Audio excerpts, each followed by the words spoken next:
class of all tournaments, complete digraphs, is well closed under minor. So,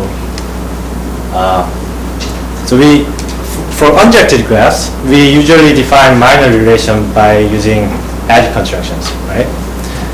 And actually, there's a different way of saying the same minor relation without actually saying edge contractions. So, instead of edge contraction, we can identify connected subgraphs into a single vertex, right? So it's easy to see that these two relations are exactly the same relation. So if we want to, somehow extend minor relation for digraphs, well, how can you possibly do that? Well, it turns out that edge contraction is not a very good idea. As you can see in this picture, if you contract this red edge, then you get a directed cycle, right? And note that this guy is a acyclic digraph. So can an acyclic digraph contain a directed cycle? Well, this is, for undirected graphs, it's something like a tree contains a cycle. And whatever contain means, that doesn't make sense, right? So, and even for digraphs, the classable acyclic digraphs is expected to be the simplest class of digraphs. So, the edge contraction is not a good idea. So instead of edge contraction, how about what if we identify a strongly connected digraph into a single vertex? So, for example, this big guy, this small triangle is a minor of that big guy by identifying this strongly connected red set. So that's a continuum relation for digraphs, and those that we don't have this kind of trouble, right? We cannot contract this edge anymore because this bit is not strongly connected, right? So this it's a nice continuum relation. So a natural question is, well, is Graph-Minor theorem true for digraphs? Well, unfortunately, the answer is no. Well, there are many beautiful theorems for undirected graphs is not true for digraphs in many cases. So, for example, if we take a bunch of directed cycles of different lengths, then nothing is minor of another. If you want to identify something, the only strongly connected set is the entire set. So if you want to contract something, you need to contract everything. So contract something doesn't give you any small cycle, and also deleting something doesn't give you a smaller cycle either. So the answer is no. But for tournaments, the answer is yes.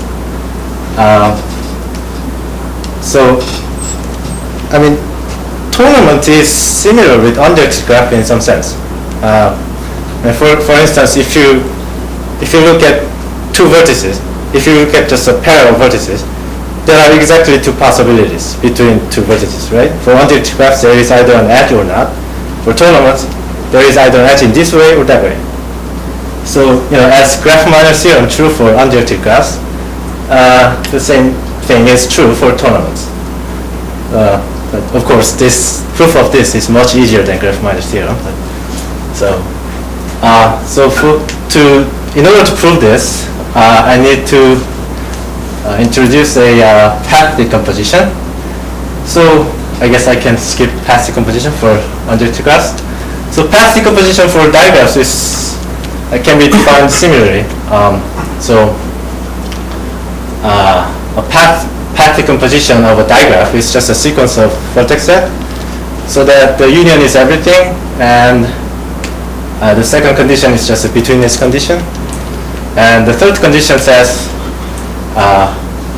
for every edge UV, there exists some bag containing U, and there is some bag containing V, such that the bag containing U comes later than the bag containing V. So in other words, if you delete some intermediate back, every edge goes backward.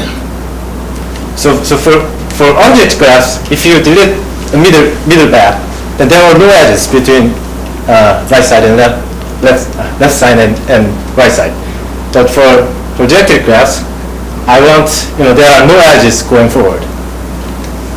So that's what I mean by path decomposition for digraphs. And path width is defined similarly. So path width is just the size of the maximum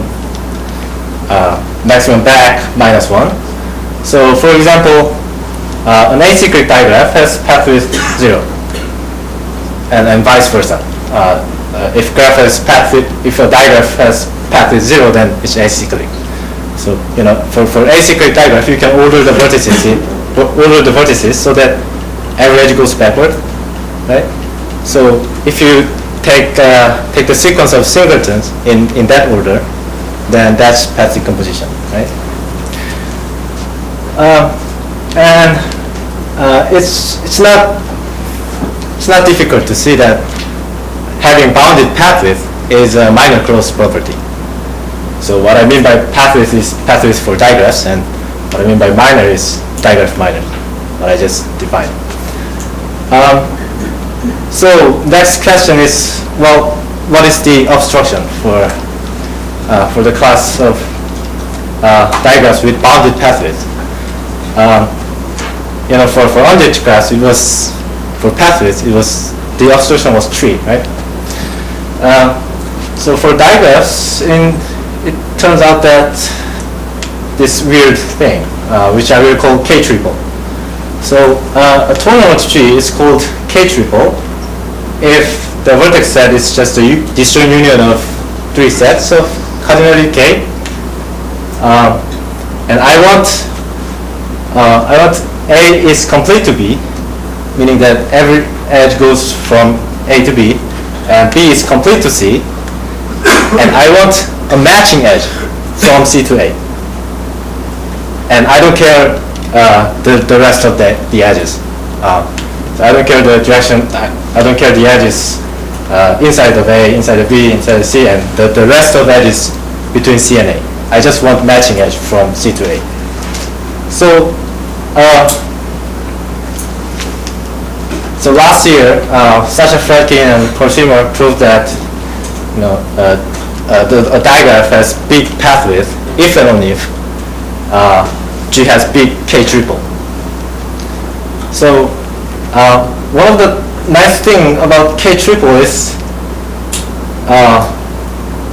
Ktriple contains every tournament on K vertices as a minor, because there are you can see that there are K disjoint directed triangles here, and if you identify each of those directed triangle to a single vertex, then you get some nice digraph on K vertices. And if you look at each pair, there is an edge in this way and that way. So you contain every tournament on K vertices. So that's a nice thing about Ktriple. So from this fact, we can easily prove that if you exclude something, some digraph as a minor, then then you have bounded path width. So for an object graph, this H was a tree, right? But here, if you exclude any digraph, you get bounded path width. So this is why the proof is much easier than Graph-Meyer's theorem. I remember that my goal was this statement 1. The class of autonomous is very order under minor, and for this, it is enough to show that the class of autonomous with bounded path width is super quasi-order. Because why? So suppose I have an infinite sequence of tournaments, and I want to say something is minor of another, and I can assume that T2, T3, etc. doesn't contain T1 as a minor, right? And so this class doesn't have T1 as a minor. So this class has bounded pathwidth. So by statement 2, there is something. There are two tournaments such that Ti is minor of Tj. So let me show you the proof sketch of this second statement. So in order to do this, I need a so roughly I'm gonna apply Higgins here in order to prove well-quadratic order. So to do this, I need a good path decomposition, which I will call linked path decomposition. So I'm gonna say a path decomposition is linked if there is some bag of size h, and there's another bag of size h, and every bag between them has size at least h, then I have a h vertex disjoint path from here to there. So that's what I mean by linked path decomposition. So why is this linked path decomposition is good? Well, suppose you have h vertex disjoint path from here to there. So and if you take h vertex disjoint path with minimal union, then if you look at just one path, then since each tournament, for every pair of vertices there is an edge, and if you take these paths with minimal union, then every other edge goes backward. So in particular, this path is strongly connected unless the path has length 1. So if once you can say that the path is strongly connected, then you can contract this bit, right? But if path has length 1, then that's a problem, but we can handle that. So that's why we need linked path decomposition. And excuse me, can you go back? Sure. Is it important that the h is the same for the size of the set WH, or is it different h's? In the written part, you say the size of WH equals h. That's this h is different from this. Okay. That's my mistake. Yeah. Thanks. I guess this should be I and K, and this is J, something. Okay. So sorry. And should be greater or equal. Yeah. I'm sorry. So this picture, this picture is what I'm. Right. Sorry.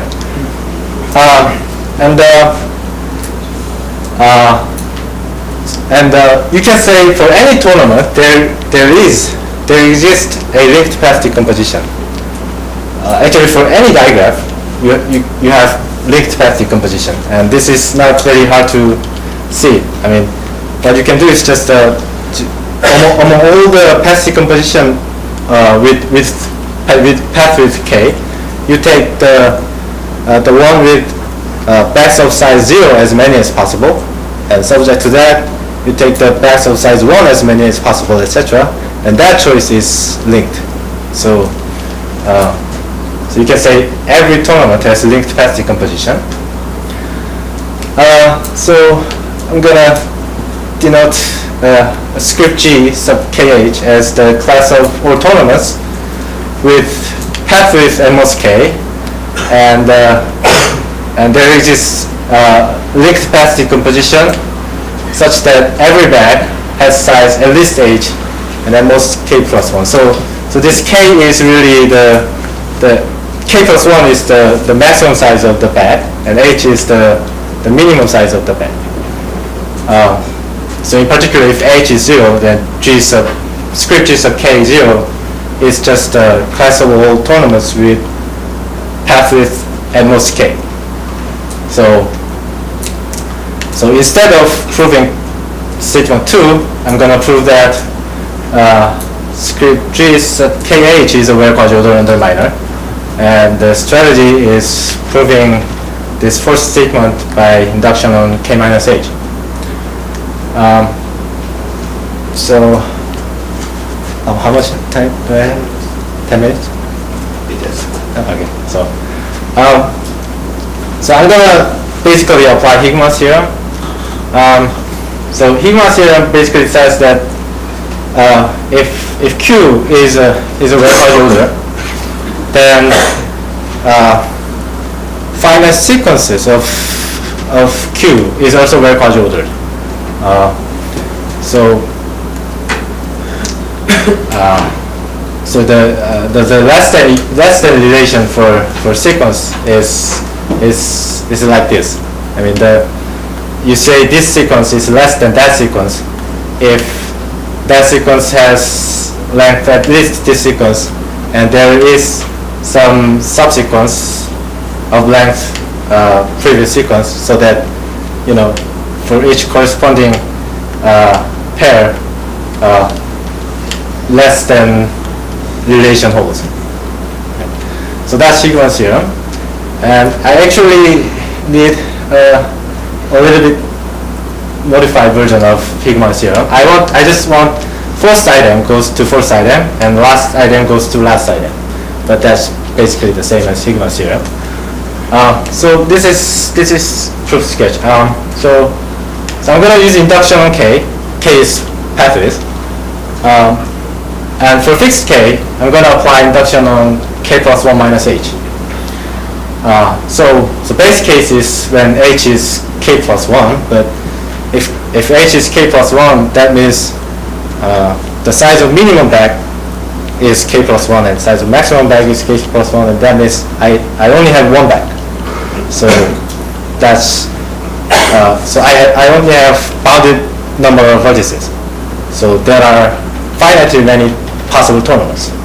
So if you take infinite sequence, two of them actually are the same. So that's trivial. And for inductive step, actually I'm gonna cheat a lot. So take an infinite sequence from script G sub KH, and for each graph GI, the first spec has size H and the last spec has size H, and and every bag has size at least H. So there might be several other bags of size H. So I'm going to look all of them, and I break this thing into small pieces. So if you look at one piece, then this guy is in G sub KH plus 1. I mean, almost. If you ignore first bag and the last bag, then every bag has size H plus 1. So that kind of thing belongs to G sub KH plus 1. So these little pieces are very quasi-ordered in some sense. So if you apply Higma's theorem, then we can somehow say, this first guy is minor of this guy, and the middle guy is minor of that guy, and the last guy is minor of that guy. And since this is linked path decomposition, you can contract this bit, right? So that's rough sketch of the proof, so that you can say GJ is minor, GI is minor of GJ. But actually, I cheated a lot actually. So there are many problems. Like, what if one of the path has length 1, right? So that you cannot contract. But in that case, if this path has length 1, then actually every bag between them contains this vertex or that vertex. So if you delete these two vertices, then actually path width goes down. So you can still apply induction, but you need every vertex to be labeled, because when you want to put back those two vertices, you need to know that the other vertex is whether the other vertex is out neighbor of this guy or in neighbor of that guy. So you need vertices to be labeled in order to resolve this problem. And also those vertices in the first spec and the last spec are actually some special vertices. So actually you want those vertices to be rooted. So we actually need labeled rooted minor, but let me not talk about technical details, but the thing is true. So the class of autonomous is well quasi-ordered. And actually, slightly more general is true. I mean, actually the class of semi-complete digraphs is well quasi-ordered. By semi-complete digraph, I allow anti-parallel edges. So it's tournament, so complete digraph, and for each pair of vertices, there is either an edge in this way, or that way, or both direction. But I don't allow multiple edges in the same direction. So that's semi-complete digraphs. And class of semi-complete digraphs is well quasi-ordered by the same argument. But the thing is not true if you allow multiple parallel edges. So, one future problem might be, okay, so the class of autonomous is well quasi-ordered on the minor. So what about bounded stability number? Stability number. What I mean by stability number is just a stability number on the underlying object graph. So that's one thing we can think about. And what about for labeled rooted minor? I mean, I just proved class of all bounded path width is well quasi-ordered under labeled rooted minor. What if we remove the bounded path width condition for labeled rooted minor? So that's another question we can think about. So yeah, I guess that's it. Thank you.